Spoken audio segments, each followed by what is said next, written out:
सप्तशृंगी उपसरपंचपदी संदीप बेनके यांची निवड.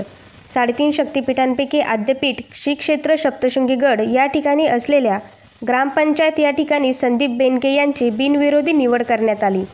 उपसरपंच मनीषा मधुकर गवळी यांनी आवर्तनानुसार राजीनामा दिल्याने रिक्त पदावर निवडणीसाठी ग्रामपंचायतीत सभा झाली.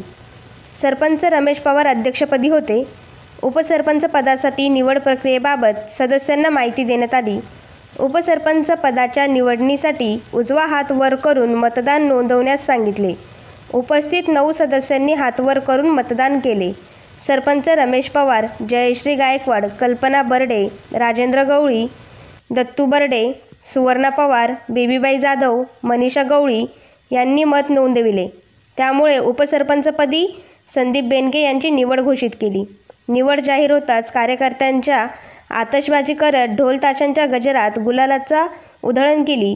याचवेळी श्री क्षेत्र सप्तशृंगी गडावरील सप्तशृंगी निवासिनी देवी ट्रस्टचे पदाधिकारी, सप्तशृंगी गडावरील ग्रामस्थ, ग्रामपंचायत कर्मचारी व मित्रपरिवार मोठ्या संख्येने उपस्थित होते. यावेळी नवनिर्वाचित उपसरपंच संदीप बेनके यांनी पहिली पायरी या ठिकाणी नारळ फोडून व सप्तशृंगी मातेचा जय जयकार करून सर्व ग्रामस्थांचे आभार मानले.